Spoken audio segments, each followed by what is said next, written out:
ബുദ്ധിയുള്ളവരെ മുന്നിൽ നിങ്ങളെ ചപ്പടാക്കി നടക്കൂല മൗലവി. അതുകൊണ്ടാ ചോദിച്ചത്, ബുദ്ധിയുള്ളവരെ മുന്നിൽ ഇത് സംസാരിക്കാറുണ്ടോ? ഞാൻ ചോദിക്കട്ടെ, ഇമാം ശാഫിഈ റളിയല്ലാഹു അൻഹുവിനെ പിഴച്ചോ? മാലിക് ഇമാമിനെ പിഴച്ചോ?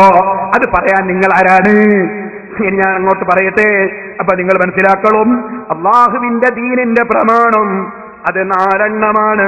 അത് റസൂലുള്ളാഹിയിൽ നിന്ന് റിപ്പോർട്ടായി വന്നതേ ദീനാവൂ എന്ന് പറഞ്ഞത് തെറ്റാണ്. ഇനി നിങ്ങളോട് പറയട്ടെ, വിവരമില്ലാത്തവന്റെ വാക്ക് അതൊരിക്കലും തെളിവിന് പറ്റുന്നതല്ല. വിവരമില്ലാത്തവരെന്തും വിളിച്ചു പറയണം. അവ പറയുമ്പോ നമ്മളതിനെ എതിർക്കുന്നു. അപ്പോ എതിർക്കുന്ന നമ്മൾ എന്ത് ചെയ്യുന്നു? അതിനെ എതിർക്കുന്ന കുട്ടികൾ ഉണ്ടാക്കുന്നു. അപ്പൊ പിരിവെടുക്കുന്നു. ഓ, അതാ പ്രശ്നം.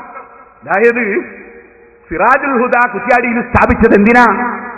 കുറ്റ്യാടി സിറാജുൽ ഹുദ സ്ഥാപിച്ചത് എന്തിനാ? നിങ്ങളെ എതിർക്കാൻ തന്നെ. അതിന്റെ ലക്ഷ്യം നിങ്ങളെ നാശത്തിൽ തന്നെ പോരാടാൻ. സിറാജുൽ ഹുദ അതിനെന്ത് വേണം? അതിനിവിടെ ബുദ്ധിയും വിദ്യാഭ്യാസവുമുള്ള മുസ്ലിങ്ങൾ ഉണ്ടാകണം. അവര് ദീന് പഠിക്കണം. അതോടുകൂടി അമുസ്ലിം സഹോദരന്മാർക്ക് ധാരാളം ഉപകാരങ്ങൾ സൗഹാർദ്ദപരമായി ചെയ്തു കൊടുക്കണം. കാരണം നിങ്ങളെ കൊണ്ട് ചെറിയ നാശമല്ല. ഇവിടെ സർവ്വ തീവ്രവാദികൾ ഉണ്ടായത് ഖുർആൻ ദുർവ്യാഖ്യാനം ചെയ്തിട്ട.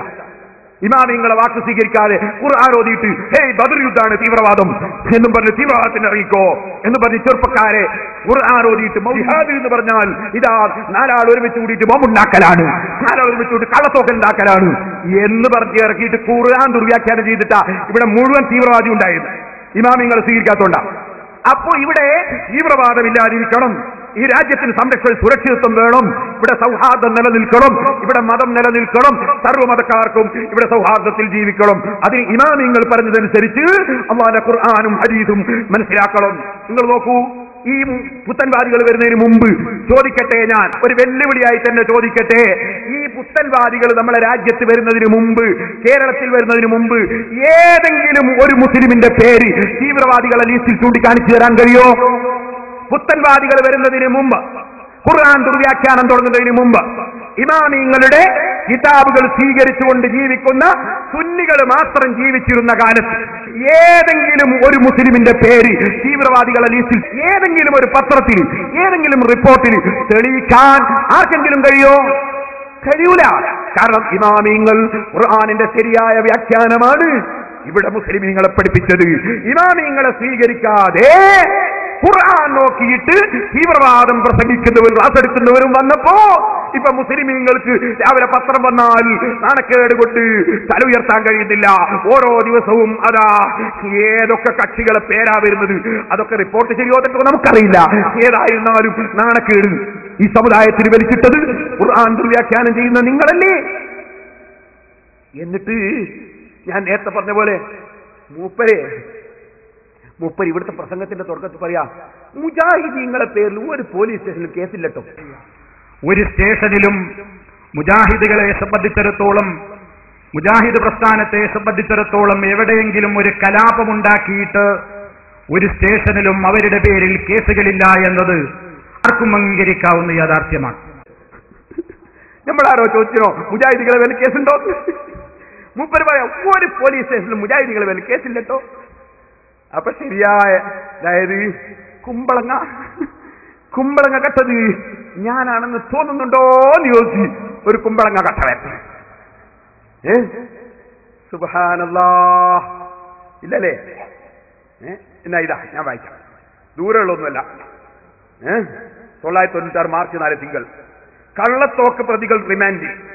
കണ്ണൂർ കള്ളത്തോക്കുകളുമായി പോലീസിന്റെ പിടിയിലായ മുജാഹിദ് ഖത്തീബിനെയും ജമാഅത്തെ ഇസ്ലാമി നേതാവിനെയും തലശ്ശേരി ജുഡീഷ്യൽ 1ാം ക്ലാസ് മജിസ്ട്രേറ്റ് 2 ആഴ്ചത്തേക്ക് റിമാൻഡ് ചെയ്തു. ഇത് മഹ്ശറയിലല്ലേ? പാനൂരിനടുത്ത യലാങ്കോട്ട മുജാഹിദ് ജമാഅത്ത് പ്രവർത്തകരുടെ വീടുകളിൽ തലശ്ശേരി ASP അജിത് ജോയിയുടെ നേതൃത്വത്തിൽ കഴിഞ്ഞ ദിവസം നടത്തിയ റെയ്ഡിൽ 2 തോക്കുകളും 15 തിരകളും കണ്ടെടുക്കുകയുണ്ടായി. ഞാനിത് പറഞ്ഞത് എന്തിനാണെന്നറിയോ? നിങ്ങളോട് ഞാൻ പറഞ്ഞില്ലേ, ഇത് കരയുദ്ധമാണ്, ഇത് കരയുദ്ധമാണ്. നിങ്ങൾ എന്തിനു പറഞ്ഞു മൗലവി മുജാഹിദീങ്ങളെ പേരിൽ കേസില്ല? നിങ്ങൾ എന്തിനു പറഞ്ഞു? നിങ്ങൾ എന്തിനിത് പറഞ്ഞു?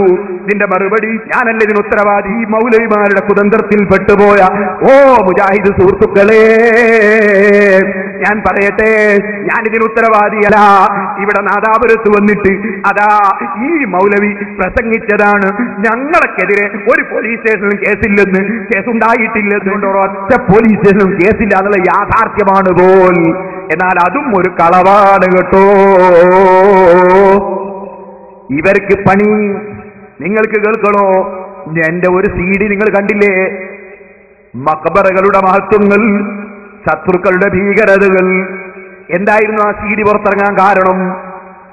നമ്മുടെ ഒരു മക്ബറ എവിടെ, നാടുകാണി എന്ന് പറയുന്ന സ്ഥലത്ത് ഗൂഡല്ലൂരിലേക്ക് പോകുന്ന ഒരു ചുരത്തിൽ ഒരു മക്ബറ, ആ ജാറം പൊളിക്കാൻ വേണ്ടി മൗലവിമാര് വന്നു. 4 മൗലവിമാര് രാത്രി പാതിരക്ക് പൊളിക്കാൻ നോക്കും. അതിതാ മലയാള മനോരമ ചിത്രസഹിതം കൊടുത്തിരിക്കുന്നു, നോക്കോളൂ നിങ്ങൾ സ്ക്രീനിൽ. എന്താണ്? ജാറം പൊളിക്കാൻ ശ്രമം, 4 പേര് പിടിയിൽ, 4 ആള് പിടിയിൽ. എടക്കര നാടുകാണി ചുരത്തിലുള്ള ജാറം പൊളിക്കാനുള്ള ശ്രമത്തിനിടെ 4 പേര് പോലീസിന്റെ പിടിയിലായി. വണ്ടൂര് സ്വദേശികളായ ചെട്ടിയാറമ്മൽ, തെട്ടുപാറയിൽ നൌഷാദ് 36, ചാത്തോലി സമീർ നവാസ് 28, പള്ളിക്കുന്ന് തച്ചുപറമ്പൻ അബ്ദുൽ ഷക്കൂർ 21, പള്ളിക്കുന്ന് ബുക്കാട്ടുതൊടിയ ഷാജിബാബു 28 എന്നിവരാണ് പിടിയിലായത്. എന്താ സംഭവം? മൗലൈമാര് വന്നിട്ട് ജാറം പൊളിക്കാണ്. ജാറം പൊളിക്കുമ്പോ SI സാറ് അതിലെ ജീപ്പിലൂടെ പോകുന്നുണ്ട്. ഇവര് ജാറം പൊളിക്കാൻ വേണ്ടി നിൽക്കുകയാണ്. പോലീസ് ജീപ്പ് കണ്ടപ്പോ ഈ 4 ആളുകളും കബറ് കൊള്ളത്തിട്ട് കൈ ഉയർത്തിയിട്ട് കാരണം പോലീസിൽ നിന്ന് രക്ഷപ്പെടാൻ മക്ബറ കൊണ്ട് തവസ്സുലി ഇസ്തിഗാസ.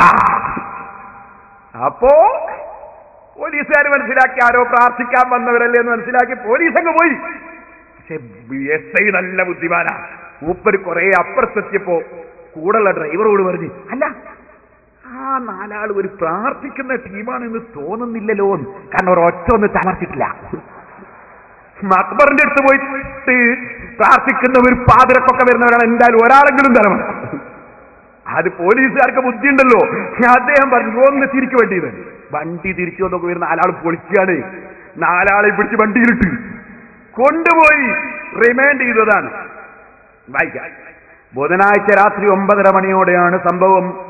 SI AR Ramesh, ASI MT Pradeep Kumar എന്നിവരുടെ നേതൃത്വത്തിലുള്ള സംഘം പട്രോളിംഗ് നടത്തുന്നതിനിടയിൽ ഇവരെ സംശയകരമായ നിലയിൽ ജാറത്തിനു സമീപം കാണുകയായിരുന്നു. തുടർന്ന് ടോർച്ച് ലൈറ്റിന്റെ വെളിച്ചത്തിൽ പരിശോധന നടത്തിയപ്പോഴാണ് ജാറം പൊളിച്ച നിലയിൽ കണ്ടെത്തിയത്. ജാറത്തിൽ പ്രാർത്ഥന നടത്തുന്നത് അന്ധവിശ്വാസമാണെന്നതിനാലാണ് ഇത് പൊളിച്ചതെന്ന് പിടിയിലായവർ മൊഴി നൽകിയതായി പോലീസ് പറഞ്ഞു. ജാറത്തിൽ പ്രാർത്ഥിക്കുന്നത് അന്ധവിശ്വാസമായതുകൊണ്ട് പൊളിക്കാട്.